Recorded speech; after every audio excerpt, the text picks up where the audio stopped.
Hi, and thank you for watching the forum. I'm your host, Ashley Tate, here with my co-host, Christy Largent. And today we are talking to another bold girl, and her name is Katelyn Peterson. And as you can see, she's got a shaved head. She, along with her mother, Jessica Peterson, have started a program called Kids for Healing. Is it .org?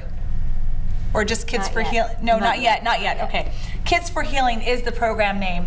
And Katelyn, if you can tell us a little bit about what Kids for Healing is all about, that would be great. Kids How it got started. Well, Kids for Healing got started when a close family friend got diagnosed with cancer. She felt so alone, and it was sad to see how she felt. Yeah. You could totally tell she was alone and she wanted some support. Yeah. So I decided to shave my hair, all of it. At 13, she decided to shave her head, which is pretty amazing. It's a pretty amazing thing to do, and I think we all agree on that. So you wanted to shave your head, and what did your friend think when you did that? And what did you think, Mom? Wow. She decided to do that.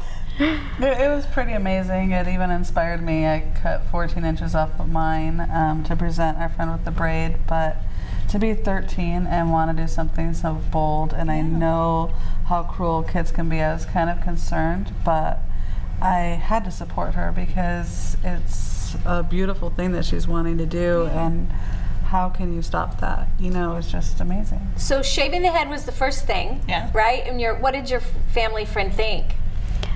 Well, I surprised her. I hid in her kitchen, and then she walked in there, and she saw me, and she just started crying. Aww. She was so happy. Yeah. And so then that's motivated you on to further stuff. So what else? Sometimes that's all people do. You know, you see the Facebook post, my friend, I love her, and so now my head's shaved too, right? Yes. And then that's the last you hear. So what have you done? Tell us about what have you done since? Yeah. Well, since then, I joined the Relay for Life this year, and we make YouTube videos on the truth about cancer. And documentaries. We actually asked her about her feelings about cancer and what it was like, and we told her not to sugarcoat anything because she said that was one of the many complaints. She was watching YouTube videos on what it was like whenever she first found out she had cancer. And even the information that she was being handed out about her cancer and what to expect from chemo. And she said it was nothing like the information. She said there's so much more to it, and there's so much more pain, and everybody goes through something different. But she doesn't want things sugar-coated. She wants people to know the truth. And so we did one video on Lisa's truth of cancer. It's about 30 minutes, very heartwarming, touching, may even make you cry, but it's a really important video. Now, how old is Lisa? She's in her mid-40s. Okay, so mid-40s. The reason I'm asking is because when we were talking about this, you know, it sounds as if this is a friend that's her age in high school. So that even makes it even more empowering because, you know, you are so young and you are doing this for someone much older than you, and it's such an empowering act. And so are you trying to empower other kids to do similar things? Does it have to be related to cancer, or what's your goal with your Kids for Healing? I just want kids to know that just because people say that you can't do something, you can. And whether it's the simple shaving your hair or making YouTube videos, it means something to someone else. Yeah, absolutely. Kids can make a difference. I love that. You could have even just left it at kids can. Kids can. Yeah, that's amazing. Okay, do not tell my 5-year-old son that, though, okay, please. That's true. I don't want him to know that. No, you may not. So back to you guys. What's the plans for this, Kids for Healing? What's the next step? Yeah. Well, we're trying to build a website, and you have Facebook and we have Facebook. What's your Facebook page? It is facebook.com/kids4 and healing. Okay. and we have a Twitter, and we're on Instagram and Pinterest and all those fun things. We also have a written blog on WordPress. And your YouTube channel. What's your YouTube channel? We have a YouTube channel, and that's youtube.com/#user/kids4 and healing, and it has all of our videos and documentaries and stuff on there. And for those of you that did not get the hashtag and the slash and all that stuff, you can also type in Kids4Healing, Kids4Healing on youtube.com if you'd like to find out and watch their videos, because that is a little difficult to keep track of. Same with Facebook, right? With Facebook, just type it in. So do you have a central spot? Is your blog? Are you using your blog right now as kind of the home base with where you have links to all these other things? Most everything will be on our Facebook page. Oh, all our videos are linked to our Facebook page. Our blog is linked onto the Facebook page as well. So. Okay, good. Now, what was the reaction at school? That's what I want to know. Well, my teachers were surprised too. My friends, one of my friends was very supportive of me the entire way. I told her what I wanted to do, and she said, "Don't worry what other people say, because I will be there with you." And she said that she'd hurt them if they did. I don't think they would. I don't think you would care in the first place. Katelyn does not seem like somebody who is affected by other people's opinions. Exactly. No. Which is great. I mean, you're an excellent role model for a lot of other kids, and especially girls, on be bold and do what you have to do, to show your support for someone. So where do you see this going? Besides the social media connections, what do you want to do with this, Kids4Healing? Well, I just want people to know that I'm there for them. Whether I know them or not, I'm there for them. There's always somebody who's going to be there for them. Now, Mom, you were talking about doing some documentaries, and what are you kind of thinking in that vein? We want to show the truth. And we want to show the truth from the patient's perspective. And we want to know more about treatments and alternative treatments. And we want to talk to people. We want day in the life of a cancer patient. We want to be there when they're getting chemo and after the fact. We want to show people what it's really like. And this is very real. This isn't some scheme from the government, okay? It's a real thing. It's really happening. And everybody in some way is impacted by cancer. Absolutely. So it's just really important to get that information out there. Yeah. She had cancer, and both my grandpas had cancer too. Oh, wow. Well, that's kind of a big thing to share, Jessica. I was wondering where the focus on cancer was kind of coming from. Well, she was too young to really understand anything. So the first real impact of cancer was when our friend Lisa was diagnosed with breast cancer. And then had a double mastectomy and follow-up surgeries and procedures and chemos. That's when my kids really saw, wow, this is something real. This is, very it really serious. impacts your life. Yeah, absolutely. So do you guys like to focus, so what I'm understanding right now, and you can tell, if you get something else, Christy, please let me know. What I'm understanding is that really your focus is on cancer and the process, and you want to become kind of a resource for cancer. And also, you are kind of being the poster child for kids, that you can do anything, essentially, whatever it is that you want to do to show your support for someone else. Is that kind of a good wrap up of how you guys look at your organization or your project here? It is cancer focused, but it's rather than the cancer research side, it's more as cancer patients. There's a lot of insurances that don't cover a lot of medical supplies and appliances and prescriptions and services.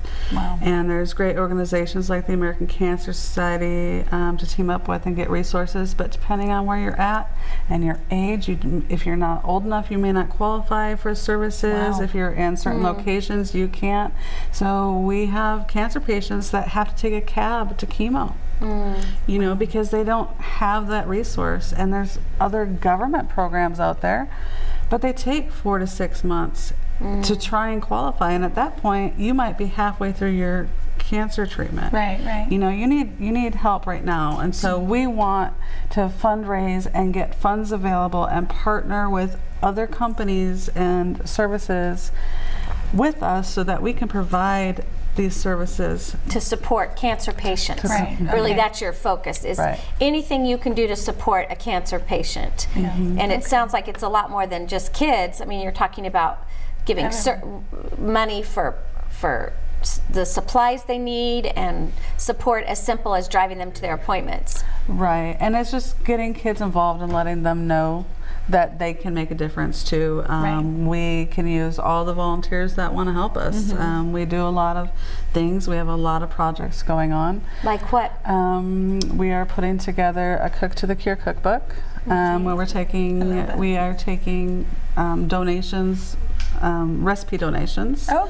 Dedications to a specific person. If they want to give us a story, we want to be putting together a cancer survivor wall. We want to hear stories and have pictures. We do hope candles, homemade hope candles that we sell. Yes. So what is that about? They smell great. And these are homemade. Go ahead, tell us about it. These are homemade, handcrafted candles by Katelyn, with proceeds going to our organization to help fund some of the programs and initiatives that we're trying to do. You gotta set it down. Can you get that? Sorry, I just want to make sure they can see this because so that's pretty. A fundraiser. The candles are a fundraiser. Where are you selling them? Well, our first booth was at the Relay for Life. Okay, good. We're hoping to maybe do some booths at some of the craft fairs and stuff, and we were offered opportunity to also work with our Relay for Life team outside of the American Cancer Society store in Reading. Okay, that's great. Good. Yeah. Well, this is great. If you want more information, it's Kids for Healing. Kids for Healing is the Facebook link or YouTube. So what a great first half of the show, huh? We're going to take a quick break, and then we'll be back with the second half with some more inspiring guests.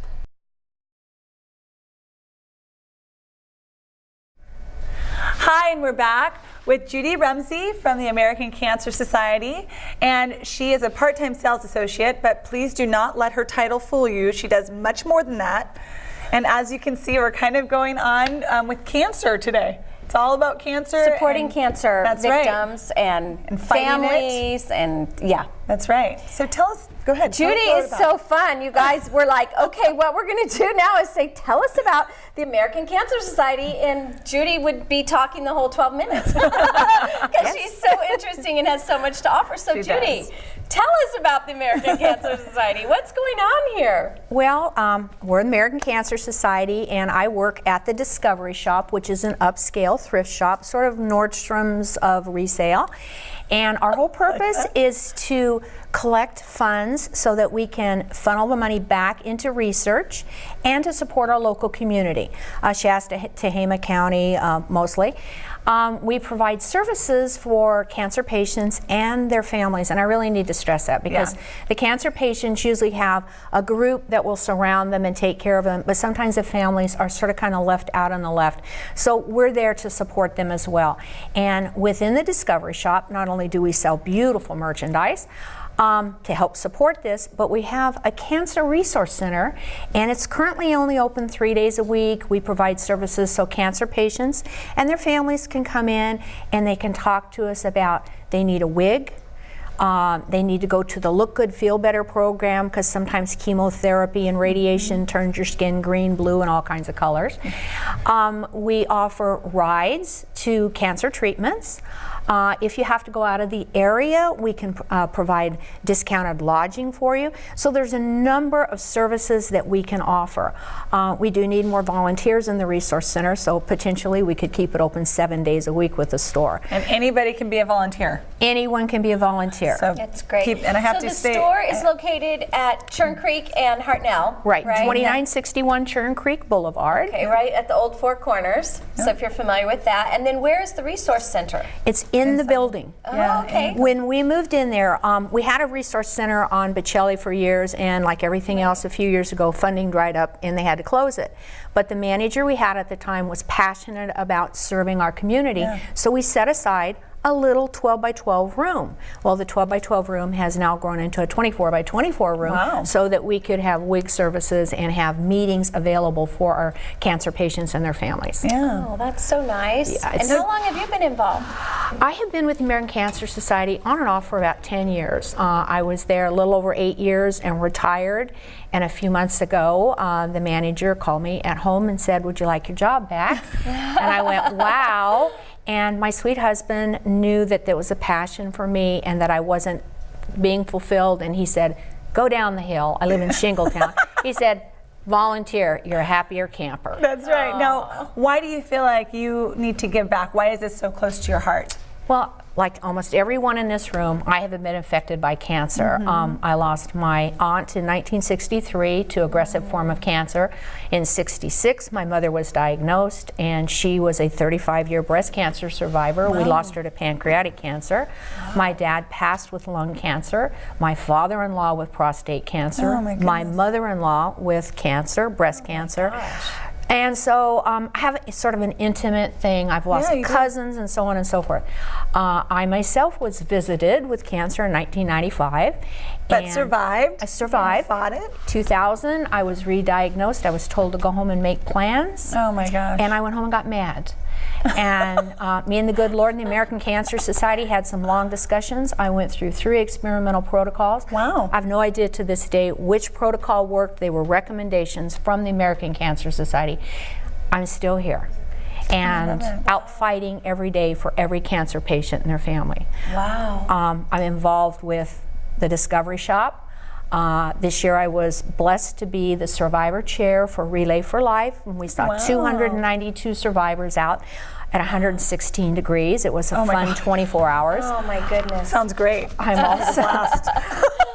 I'm also the survivor chair for Making Strides Against Breast Cancer. What's that? Great. We have a little walk that goes across the Sundial Bridge. It'll be happening in October, so look forward. You're going to be hearing more about it. And basically, it is specifically to raise funds for breast cancer. And it's not just women. No, not, absolutely not. In the past 4 years, I have had the privilege and to be introduced to 5 gentlemen who had breast cancer. And it's really a stigma for them because men don't want to talk about it, but unfortunately it's not gender specific. But we go out there, we have fun, we celebrate, we remember those that we have lost, and mainly we fight, and we fight really hard to try and eradicate this disease.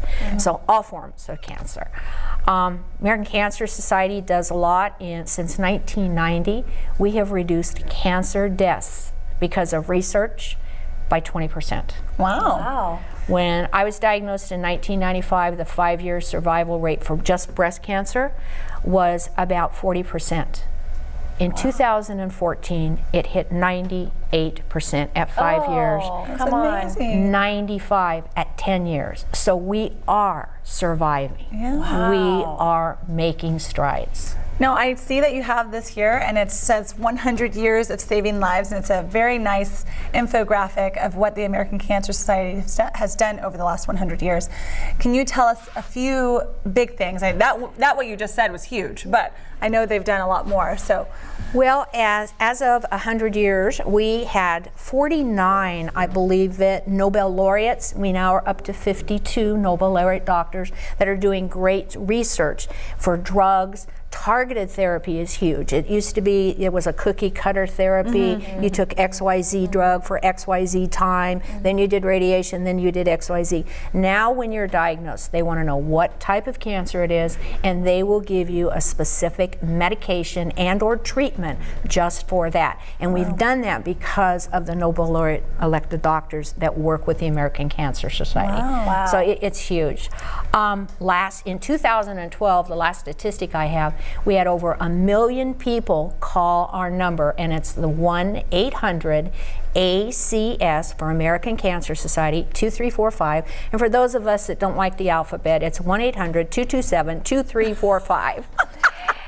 You can also go online at cancer.org, and these are available to you 24 hours a day. The 1-800 number has a real person behind it. You aren't talking to an automated tree. If you're having a meltdown at 2:30 in the morning and you have concerns, you will get Jennifer or Stan or Joe or Sue on the other line to talk you through it and get you help. Wow, I didn't know about that. That's a great resource. One of the other things I wanted to ask you was when you were going through your cancer scare, you said that you had some treatments that you didn't even know really were working.